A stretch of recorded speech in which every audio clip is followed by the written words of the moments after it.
The day my parents got divorced, I pushed away my loving mother and clung desperately to my cheating scumbag father's leg. In my previous life, I chose my mother without hesitation. But because the family wouldn't accept me, I dragged her down to a lifetime of scorn and suffering. This lifetime, looking at my mother Diana Smith's heartbroken eyes, I left without looking back. 5 years later, I was gutting fish in a damp, stinking seafood market to make ends meet. As I skillfully sliced open a dead fish's belly, my mother walked over in high heels, carefully avoiding the dirty water on the ground. She covered her nose in disgust, looking at my filthy clothes with a cold laugh. That disgusting fish stench that won't wash off. Is this the result of abandoning me back then? The crazy billionaire heir of the Godfrey family wants to form a marriage alliance with us now. As long as you kneel and beg me, I'll let you live the good life. How about that? You know I always mean what I say. Hearing the disdain in her words, I swallowed the bloody taste in my throat and put on a cheeky smile as I moved closer. Not only will I not kneel, but you have to kiss me first. Even just once would be enough to get me through the remaining month. Quinn Hart, my patience is limited. You'd better quit while you're ahead. My mother spoke coldly. I didn't budge, staring straight at her. This might be my last chance to be this close to her. I leaned my face even closer. Her brow furrowed, a flash of offended anger in her eyes. She raised her hand as if to slap me away, but eventually lowered her arm. We were locked in a standoff for a full minute. The housewives around us shopping for groceries gathered to watch. Unable to stand the onlookers' gazes, my mother compromised. Her eyes swept over my face covered in fish scales. Too dirty. Go wash your face clean. A surge of secret joy rose in my heart, though I kept my shameless, carefree expression on the surface. I rinsed the grime off my face and brought it close to hers again. All clean now, Miss Smith, please inspect. She closed her eyes, held her breath, and touched my cheek extremely quickly. Then her face turned completely cold as she turned to leave. Follow me. As we walked out of the market, the butcher from the neighboring stall poked his head out. Quinn, closing up early today? Who's this rich lady? Here to buy fish from you. I waved at him. Not doing this anymore. Off to be a rich kid now. Uncle, the leftover fish are yours. Diana, walking ahead, paused in her steps, the coldness on her face deepening. She sneered. 5 years apart, and you've completely fallen into a money pit. Back then when you followed that good father of yours, I thought you two could accomplish something earth-shattering. I didn't argue back, obediently following her into the Rolls-Royce parked by the roadside. The car's interior was filled with a faint woody fragrance. My mother leaned back in the passenger seat, her gaze passing over me to look out the window. In a flat tone, she began describing her current status. I've acquired basically all the competing companies on the market. Even if you worked your whole life, you couldn't earn what I make in interest in a single day. But she didn't mention a word about how she'd reached this point over the past 5 years. I knew how much scorn we'd endured in the family in my previous life. Looking at her exquisite but exhausted profile, I felt genuinely happy for her. She finally didn't have to relive the misery of her previous life. When she finished, I calmly replied, "Oh." That single flippant word infuriated her. She whipped her head around, staring at me hard. "I shouldn't have had any expectations of you. You're hopeless mud that can't stick to a wall, not a single brain cell in your head." The pressure in the car plummeted. She turned away, showing me the back of her head, completely refusing to communicate. After the car drove for a while, I broke the stalemate. What's the marriage partner's name? I should at least know who my meal ticket is, right? In case it's some 70 or 80-year-old geezer, I need to prepare quick-acting heart pills in advance. She kept her eyes closed, not even wanting to look at me. Caspian Godfrey. Around your age. I froze instantly, my heartbeat skipping. Caspian Godfrey?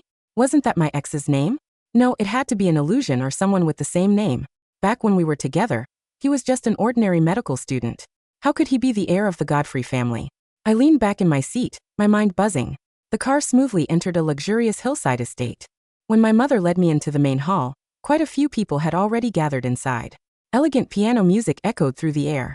I recognized several familiar faces at a glance. Those relatives who had mocked and even kicked us when we were down in my previous life. Now they all fawned around her, having become her subordinates. When their gazes fell on my hoodie reeking of fish, they didn't bother hiding the contempt and mockery in their eyes. My Aunt Linda covered her nose and exaggeratedly stepped back 2 paces. "Diana, is this that girl of yours who followed her gambling deadbeat father? That smell on her could knock someone out. Anyone who didn't know better would think some beggar broke in here." My mother looked at me sideways. I knew she wanted to see self-consciousness and shame on my face. Even tears of regret for not choosing her back then. Since she wanted to see it, I'd play along. I looked around awkwardly, like a clueless clown, and moved closer to Linda. Linda's face paled in fright as she kept backing away. "Go, go, go. So filthy. Don't touch my clothes. You can't afford to pay for them. My mother watched my actions, the disgust in her eyes deepening. She looked away, the corners of her mouth lifting in a smile of satisfied revenge. Take her upstairs. After giving instructions to a nearby servant, my mother turned to socialize. I was left alone in a spacious guest room on the second floor. The servant pointed to the dress on the bed and said expressionlessly, "Madam wants you to clean yourself up and change into new clothes." After the door closed, I let out a long breath. Walking to the mirror, I pulled off my hoodie. My skin was covered with wounds of all sizes. These were marks left from 5 years of struggling at the bottom with my scumbag father. When he got drunk, he'd get violent, and I could only endure it. I walked into the bathroom and turned on the shower. Warm water washed over my exhausted body, taking away the fishy smell. Just then, a sharp pain pierced through the depths of my mind. I bent over in agony, my hands gripping the edge of the sink. My vision began to blur. A strong taste of blood surged from deep in my throat. I opened my mouth and spat blood into the basin. I gasped for breath, skillfully turning on the faucet, washing away the blood traces until they were completely clean. I raised my head, looking at my deathly pale face in the mirror, forcing out an ugly smile. Time was running out, but I had to hold on a little longer. As long as my mother could be well, it didn't matter if I rotted in the mud. Just as I was steadying my breathing, a knock came from outside. I quickly wiped away the cold sweat at the corners of my mouth, rapidly pulled on the dress and hurried to open the door. Outside stood a little girl in a princess dress. About 7 or 8 years old, delicate as a porcelain doll. She looked up at me, staring for quite a while.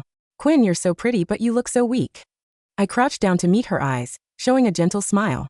"It's okay, big sister just hasn't eaten yet." "How come you're here all by yourself?" She didn't answer my question but tilted her head curiously instead. "What's your relationship with Diana? I saw her bring you in earlier." I lowered my gaze, my voice very soft. "I'm Diana's daughter." The little girl blinked, then suddenly smiled. "I'm also Diana's daughter." My heart skipped a beat, dense waves of sourness spreading through my chest. She had a new daughter now? That was good. At least someone would be there for her in the future. But why did my heart hurt so much? Just as my nose began to sting, the little girl added another sentence. "But I'm adopted though. Mom said she used to have a daughter, but she didn't want her anymore." I froze for a moment. This was for the best. In my previous life, because the family wouldn't accept me, she suffered half a lifetime of hardship. This lifetime, she finally had a clean, unblemished daughter. I patted her head. The little girl tugged at the corner of my dress, pointing down the hallway. "Mom told me to bring you to meet your future husband." I followed the little girl down the corridor, my heart racing. What kind of person was the crazy heir of the Godfrey family? Could it really be him? Someone as cold and aloof as he was. How could he have become the crazy person others described? The little girl stopped in front of a wooden door, waved and ran off. I stared at that door, my heart pounding incessantly. I pushed it open. A tall, slender man stood by the window. Hearing the sound, he turned around. That familiar, cold, hard face instantly crashed into my line of sight. It really was Caspian Godfrey. He was more mature than 5 years ago and colder. The moment I saw him, memories flooded back of when I'd heartlessly dumped him, even telling him he was a pauper who couldn't give me a future. I instinctively turned to flee. "Where are you running?" He reacted extremely fast, crossing the distance in a few strides. He grabbed my wrist and yanked me into the room. The door locked heavily behind us. He threw me onto the sofa, looking down at me from above, his eyes full of mockery. "You walked away without a second thought back then, and now that you see I've become the Godfrey heir, you're feeling guilty?" I opened my mouth to speak, but his violent movement had aggravated my fragile nerves. A fierce dizziness struck. The world before my eyes instantly twisted and went black. I didn't even have time to explain before completely losing consciousness. I don't know how long passed before a cold touch jolted me awake. I struggled to open my eyes. Caspian was sitting on the edge of the sofa, 2 fingers resting on the pulse at my wrist. His face was extremely grim. Seeing me wake up, his voice was cold and piercing. "Quinn, what's wrong with your body?" I looked at his tense face, knowing I couldn't hide it. He was studying medicine. 5 years ago he was already a prodigy at medical school. Even with just a simple pulse check, there was no way he couldn't detect how desperately weak my pulse was. I calmly pulled my hand back. Smoothing out my wrinkled dress, I met his gaze. "Brain cancer. Late stage." His body shook violently, the coldness in his eyes instantly shattering. I ignored his shock and continued. "Caspian Godfrey, I agree to the marriage alliance. But I have one condition.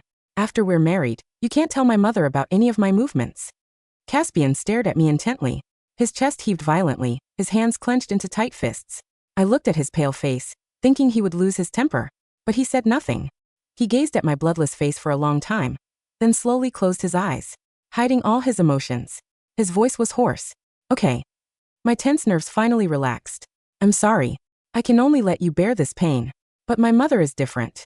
I'm not afraid of my mother hating me, but I'm afraid of her worrying about me. Hatred is better than worry. After I die, my mother will have my adopted sister with her.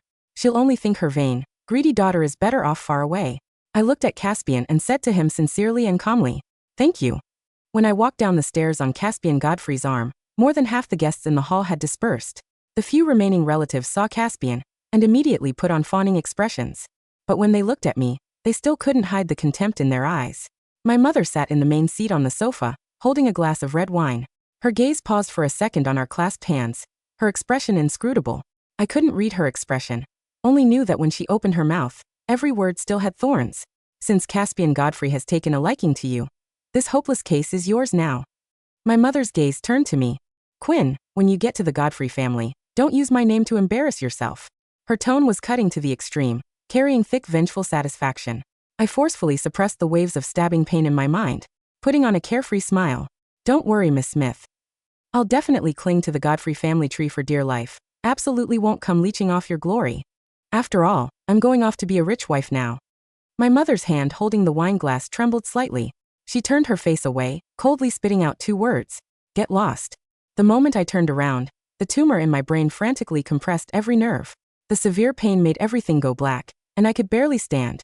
The familiar bloody taste in my throat surged up again, rushing toward my mouth. I bit down hard on my back molars, pressing all my weight onto Caspian Godfrey's arm. In a voice only the two of us could hear, I trembled as I begged. Caspian, take me away. Hurry. I couldn't collapse here. I absolutely couldn't let my mother see me half dead like this. I had to play the role of a greedy, heartless social climber to the end, make her completely give up on me. Caspian sensed my distress and gripped my hand in return. He turned his head and said to those behind us, "We're leaving." Then he half hugged, half supported me by the waist, leading me out at a faster pace. The night wind outside the estate was cold, carrying the bone-chilling cold of late autumn. The black Maybach was parked right at the bottom of the steps. Just a few more steps. As soon as I got in the car, I could pass out without restraint. Wouldn't have to force myself anymore. But just then urgent high-heel footsteps came from behind. My mother had followed us out at some point. Quinn.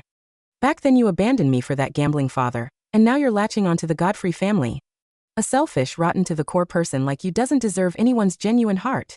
Once you leave through that door, even if you die outside, I won't spare you another glance. I stopped in my tracks, my heart feeling as if it were being squeezed by a hand, the pain making it impossible to breathe. I wanted to turn back and look at her one more time. Even just one last look at the mother I'd fought so hard to protect. But the moment I turned my head, the bloody sweetness in my throat could no longer be suppressed. Ugh! A large mouthful of fresh blood gushed out. The severe pain completely stripped away my consciousness. In the last second before I collapsed, in my line of sight was my mother's face instantly pale as paper, and her figure rushing toward me in a loss of control. The crimson on the white marble steps looked almost black under the estate's halogen lights. Caspian's reaction was instantaneous. Years of emergency room training kicked in. Before his conscious mind could even process the horror, he caught me before my knees hit the gravel, his strong arms hooking under my shoulders, hoisting my limp weight against his chest. Quinn. Quinn, look at me. His voice, usually a calm, low baritone, cracked into a jagged register. Behind us, the sharp, rhythmic click of high heels suddenly stopped. Diana stood on the top step, her hand still raised from her final, bitter shout. Her face, which had been flushed with the cold triumph of revenge, was drained of all color. The wind caught the hem of her designer coat, flapping it against her shins, but she remained frozen, her eyes wide as she stared at the dark puddle widening near Caspian's polished leather shoes. What? Diana's voice was barely a whisper, a tiny, fragile sound that didn't belong to the billionaire matriarch of the Smith Group. What is that? She took a step down, her hand reaching out instinctively toward me. Don't touch her. Caspian roared. It was the first time he had ever raised his voice to her. The sheer force of his anger made Diana flinch, her hand hovering in the empty air. Caspian didn't give her another glance. He adjusted his grip, lifting me into his arms, and kicked the Maybach's door open with his foot. Caspian, what is wrong with her? Diana demanded, her voice rising in panic as she rushed down the steps. She reached for the car door, her fingers trembling. Why is she vomiting blood? Did she take something? Is she trying to threaten me with this? Even now, her pride was trying to construct a shield of suspicion. She wanted to believe this was a performance, a cheap trick to make her feel guilty for her Harsh words. Caspian paused, his body tense as he leaned over the back seat to lay me down. Slowly turned his head to look at her. The light from the dashboard caught the raw, unbridled fury in his eyes. She didn't take anything, Miss Smith, Caspian said, his voice dropping into a deadly, quiet growl. She's just sick of you. She's sick of your family, your money, and your voice. If you want her to survive long enough to sign your precious marriage alliance, I suggest you step back and let me do my job. He slammed the door in her face. The heavy, soundproof glass cut off Diana's pale, stunned expression. The Maybach's engine roared to life, the tires spitting gravel as the car tore down the winding hillside road, leaving the Grand Smith estate behind in the dark. Inside the quiet cabin of the car, Caspian reached back, his fingers pressing firmly against the artery in my neck. My pulse was a thin, erratic thread, fluttering like a trapped bird. Hold on, Quinn, he whispered, his knuckles white against the steering wheel as he sped through the midnight traffic. You promised me a month. You don't get to leave before the ink is dry. The scent of lavender was gone, replaced by the sharp, sterile tang of ozone and medical-grade rubbing alcohol. I woke up to the rhythmic, soft hum of a heart monitor. The ceiling above me was tiled in clean, pale gray. I tried to move my head, but a dull, heavy ache behind my eyes made the room spin. Don't move, a voice said from the shadows near the window. Caspian was sitting in a leather armchair, his tie loosened, his sleeves rolled up to his elbows. A thick blue folder containing my MRI scans lay open on his lap. He looked older than 25. The cold, sharp lines of his face were shadowed by exhaustion, his eyes bloodshot as he stared at the glowing screen of his laptop. I swallowed, my throat feeling as though it were lined with sand. Did she see? Caspian didn't answer immediately. He stood up, walked over to the bedside, and checked the 4-line, dripping a clear fluid into the back of my hand. No, he said, his voice flat. I told her you had a gastric ulcer from years of eating garbage in the fish market. I told her the blood looked dramatic, but it was just a ruptured vessel from stress. I let out a long, slow breath, my tense shoulders finally relaxing against the pillows. Thank you. Don't thank me, he snapped, his fingers tightening around the metal rail of the bed. I lied to a mother who looked like she was about to lose her mind. I violated my own ethical code as a physician. And for what, Quinn? To help you play this ridiculous martyr game? I turned my face toward the window, watching the gray dawn slowly break over the New York skyline. You don't understand, Caspian. You don't know what happened in the previous life. Then tell me, he demanded, leaning closer. His breath was warm against my cold cheek, but his eyes were hard. Tell me why a girl who used to cry when she accidentally stepped on an earthworm decided to spend 5 years living in a damp, reeking basement with a man who used her as a punching bag. Tell me why you looked your mother in the eye and told her you preferred a gambler's money over her love. I closed my eyes, the memories of the previous life rushing back with the force of a physical blow. In my last life, I whispered. The day they got divorced, I chose my mother. I held her hand, and we walked out together. We thought we could make it. But the Smith family, they are wolves, Caspian. They didn't want Diana to succeed. They used me as a weapon against her. They claimed she was unfit, that she was distracted by her useless daughter. Every time she tried to start a business, they blocked her. They dragged us both into the dirt. I opened my eyes, staring at the ceiling. I watched my mother go from a proud, elegant woman to someone who had to beg her relatives for a loan just to pay my school fees. I saw her wash dishes in a greasy restaurant, her beautiful hands ruined by harsh soap, just so I could have a winter coat. And in the end, she died of exhaustion in a cramped, unheated apartment, holding my hand and telling me she was sorry she couldn't give me a better life. A hot tear slipped down my temple, dampening my hair. I realized then, I continued, my voice shaking, that my presence was her anchor. If she had been alone, without the burden of a daughter the family could use to blackmail her, she would have climbed to the top. So when I woke up in this life, on the day of the divorce, I knew what I had to do. I clung to my father's leg. I let her hate me. I let her believe I was a greedy, ungrateful wretch who only cared about her father's hidden assets. I turned my head to look at Caspian. And look at her now. She is a billionaire. She has acquired her competitors. The Smith family relatives who once spat on her are now kneeling at her feet, begging for her crumbs. My plan worked, Caspian. She is safe. She is powerful. She is whole. Caspian's expression didn't soften. He stared at me, his chest heaving slowly. And what about you, Quinn? He whispered, his voice cracking. Who protects you? You spent 5 years getting beaten by your father, gutting fish in a market, and now you're dying of a tumor that's eating your brain. Who is whole? Here. It doesn't matter, I said, forcing a pale, small smile. I only have a month left anyway. As long as she hates me, she won't cry when I'm gone. She'll just think her greedy, useless daughter went off to the Godfrey family to spend their money and then died of her own excess. It's a clean story, Caspian. No grief. No regrets. Caspian slowly reached out, his cool fingers wrapping around mine. He squeezed them so tightly it hurt, but I didn't pull away. You're a fool, Quinn Hart, he muttered, his voice thick with a sorrow he couldn't hide. A brilliant, stupid fool.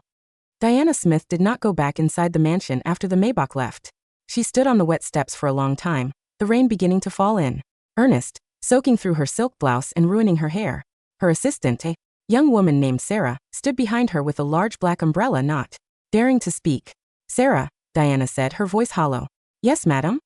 Go to the seafood market in the lower district, Diana commanded, her eyes fixed on the spot where the dark blood had stained the marble. The one where she worked. I want to know everything about her life over the past 5 years. Every detail. Every debt. Every medical visit. Yes, madam. I will look into it immediately. And Sarah. Diana paused, her throat tightening as she remembered the feel of Quinn's cheek against her own, the cold, dry texture of her skin, and the faint, unmistakable smell of cheap antiseptic that had lingered beneath the fishy stench. Do it quietly. Do not let the Godfrey family know we are asking. By the next afternoon, the rain had cleared, leaving the streets of the lower district damp and smelling of wet asphalt and decay. Diana's silver Rolls-Royce parked at the entrance of the narrow, crowded seafood market. The local merchants stared in awe and suspicion as the elegant woman in high heels stepped out, her pristine white trousers carefully lifted as she navigated the puddles of dirty water. She stopped in front of the empty stall that had once belonged to Quinn. The wooden cutting board was still stained with fish oil, a rusted cleaver resting in a plastic bucket. The butcher from the neighboring stall, a burly man named Uncle Chun, was currently slicing a piece of pork. He looked up, his eyes scanning Diana's expensive clothes before landing on her face. A flicker of recognition crossed his weathered features. You're Quinn's mother, aren't you? Chun asked, slamming his cleaver into the wooden block. Diana's brow furrowed. How do you know who I am? Chun let out a dry, sarcastic chuckle. Because that silly girl had a photo of you tucked into the frame of her mirror in that moldy basement of hers. She'd look at it every night before she went to sleep. Though after what you did to her yesterday, I reckon she's probably thrown it away by now. Diana's heart skipped a beat. What did I do to her? You came here in your fancy car, looking down your nose at her, Chun spat on the ground, his expression turning angry. You think she worked here because she wanted to? You think she chose that deadbeat father of hers because she loved him? She did, Diana said, her voice trembling slightly as she tried to maintain her composure. She chose him on the day of our divorce. She clung to his leg and refused to come with me. Because she had to, you blind woman, Chun shouted, pointing his finger at her. Your ex-husband, that gambling piece of garbage, had taken out a massive loan from the Black River Syndicate. He told them he'd kidnap you and hold you hostage for the ransom if he couldn't pay. Quinn found out. She went to the loan sharks herself and signed a contract, promising to work off his debt if they left you alone. The world seemed to spin around Diana. The wet asphalt beneath her feet felt unstable, like a bridge ready to collapse. What? She whispered. What did you say? She paid off his debt, cent by cent, gutting fish for 16 hours a day in the freezing cold, Chun said, his voice dropping into a low, bitter tone. And whenever that scumbag got drunk, he'd beat her because he couldn't go back to you for more money. She took it all, lady. She took the blows, the dirt, the cold, just to keep that bastard away from your new company. She told me herself. My mom is doing so well now. I can't let him ruin her. Diana staggered back, her hand flying to her mouth as a quiet, choked sob escaped her throat. And that's not all, Chun added, his eyes softening with a sudden tragic pity. A year ago, she started fainting at the stall. I told her to go to the clinic. She went once, came back with a look on her face like she'd seen a ghost, and told me she was fine. But I saw the medicine bottles she hid under the counter. They were painkillers, the heavy stuff. She was dying, wasn't she? Diana couldn't breathe. The air in the narrow market felt thick, suffocating, and heavy with the scent of old blood and regret. She was dying? Diana whispered, her eyes wide with a sudden, paralyzing terror. Go find her, lady, Chun said, turning back to his pork. Before you don't have a daughter left to hate. The private suite at the Godfrey Medical Center was flooded with afternoon sunlight. I sat in front of the vanity mirror, wearing a high-collared, long-sleeved silk blouse that Caspian had ordered for me. The fabric was soft, but its main purpose was to cover the bruises and the small, pale scars on my arms and collarbone. Caspian stood behind me, his fingers gently threading through my damp hair as he dried it with a soft towel. Your mother's assistant has been sniffing around the hospital, he said, quietly, his eyes meeting mine in the glass.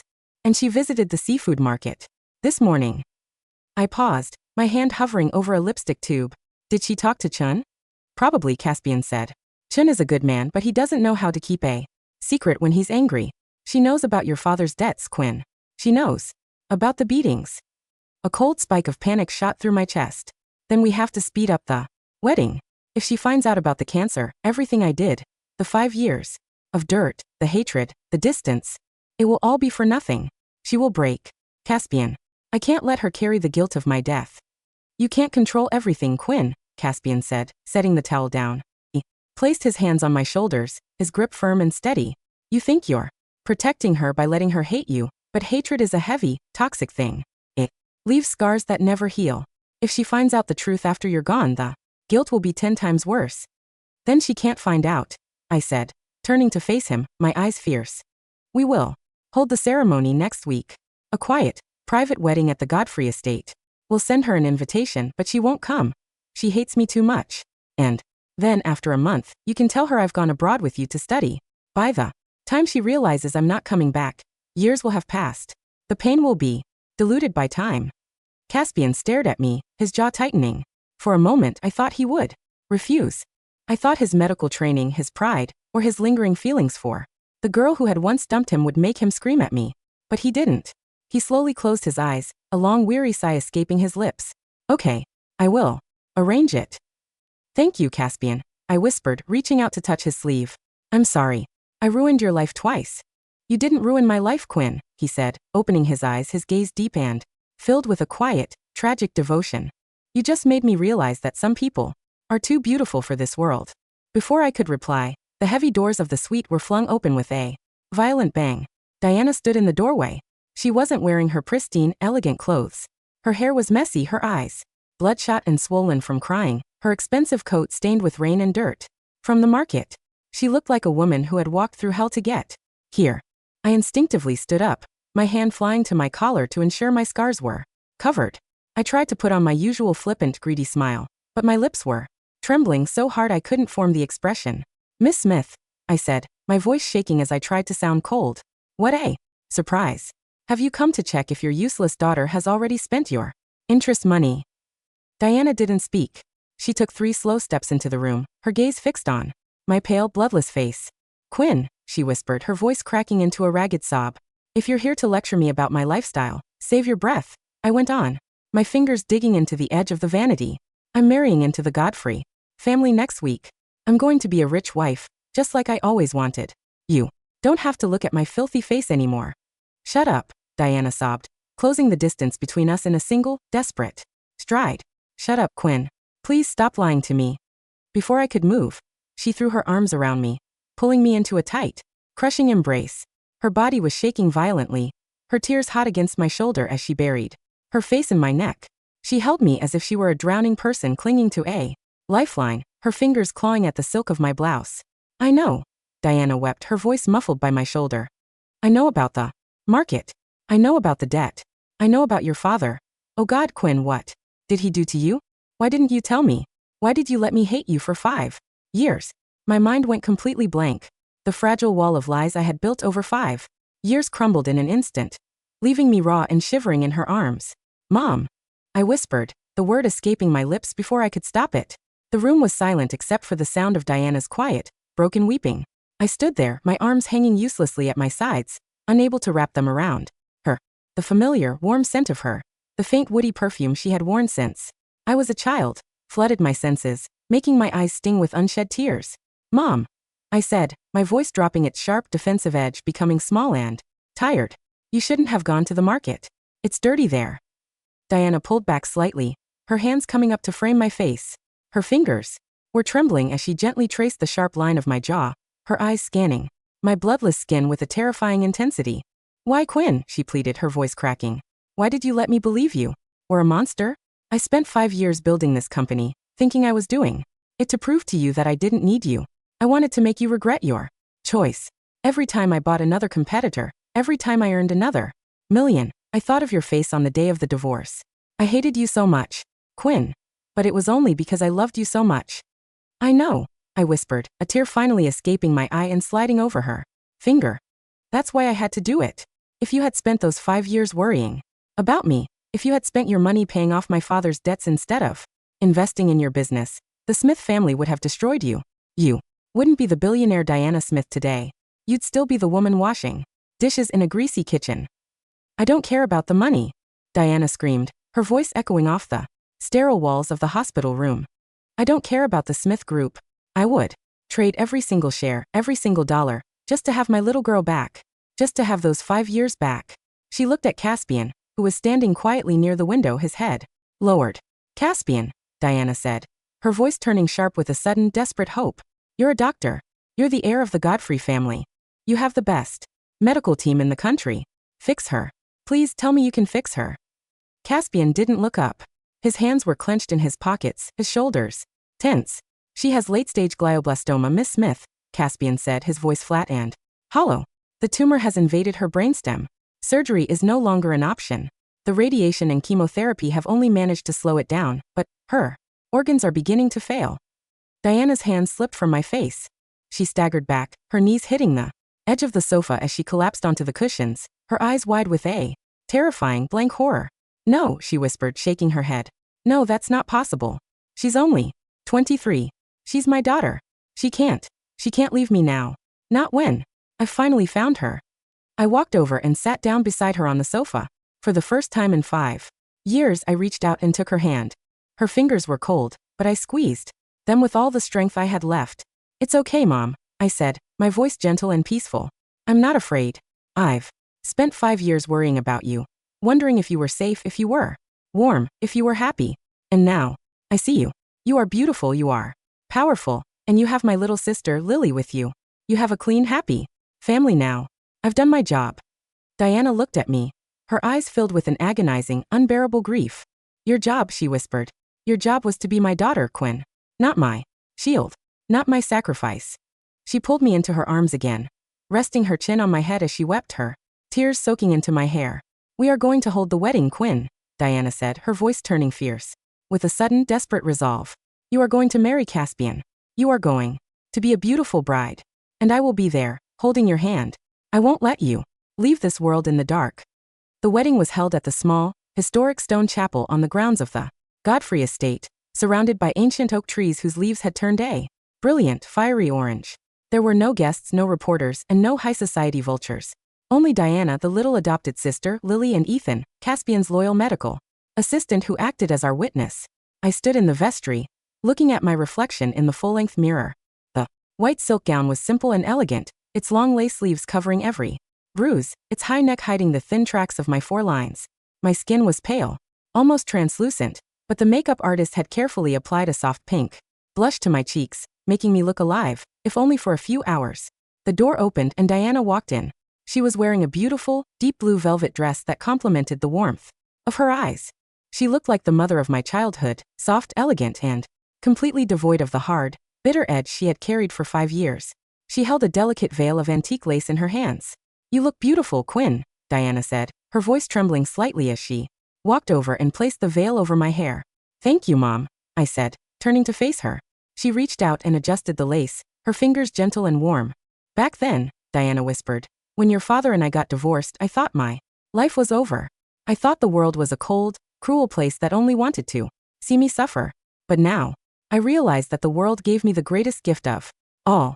It gave me a daughter who loved me enough to face the dark for me. I'd do it again, Mom, I said, my voice steady. In 100 lifetimes, I'd always choose to protect you.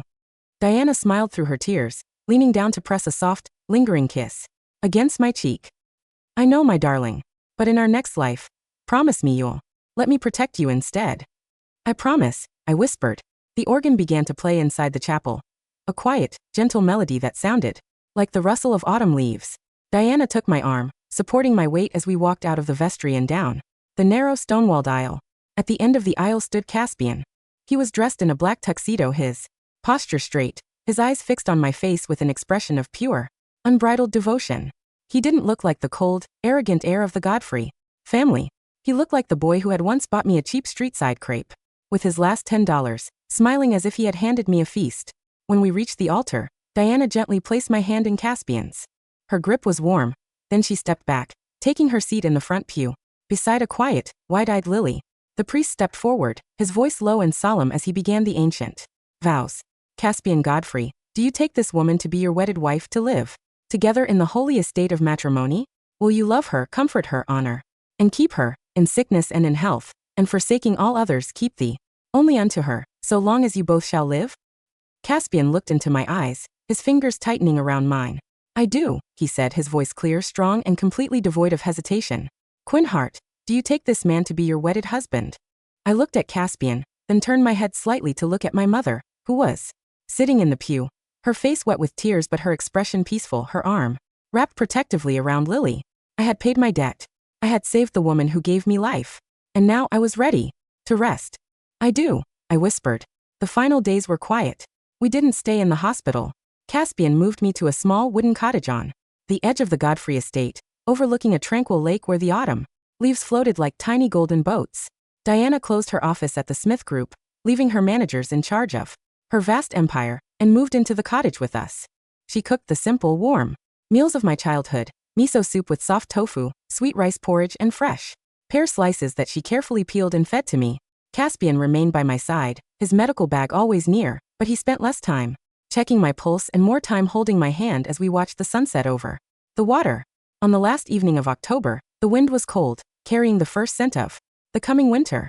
I lay in the bed by the window, my breathing shallow and slow, the heavy ache in my head finally fading into a dull, painless gray. Diana sat on the edge of the bed, her fingers gently stroking my hair, while Caspian sat on my other side, his head resting against my arm. Mom, I whispered, my voice barely a rustle of air. I'm here, my darling, Diana said, leaning closer, her face soft in the warm glow of the bedside lamp. Lily, is she asleep? Yes, she's asleep in the other room. She drew a picture for you today. A picture of you, me, and Caspian, standing under a big tree. A faint, peaceful smile touched my lips. That's good. I turned my eyes to Caspian. He looked at me, a single tear escaping his eye and sliding down his cheek. Don't cry, Caspian, I whispered. You're a great doctor. You kept your promise. I love you, Quinn, he said, his voice thick with a sorrow that would stay with him for the rest of his life, but his grip on my hand was warm and steady. I know, I said. I love you too. I looked back at my mother. Her face was the last thing I wanted to see, the final image I wanted to carry into the quiet dark. Mom, I whispered, my vision beginning to blur, the edges of the room turning into a soft, golden mist. I'm a little tired.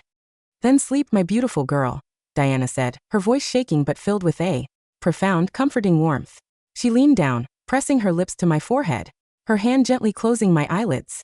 You fought so hard. You've protected me so well. It's time to rest now. I'm off to be a rich kid now, I murmured, my voice drifting into the quiet air of the cottage. Yes, my darling, Diana sobbed, her hand resting over my heart. Go be a rich kid. I'll find you in the next life. The hand holding Caspian slowly went limp. My breathing stopped, the air in my lungs releasing in a final, soft sigh that joined the cold autumn wind outside. The room was silent, save for the sound of the wind through the oak trees and the quiet, unified weeping of the two people who loved me more than their own lives. But there was no more blood, no more fish scales, no more pain. I was finally free, floating like a golden leaf on the quiet water of the lake, leaving behind a mother who was safe, a love that was real, and a horizon that was bright with the promise of a new dawn.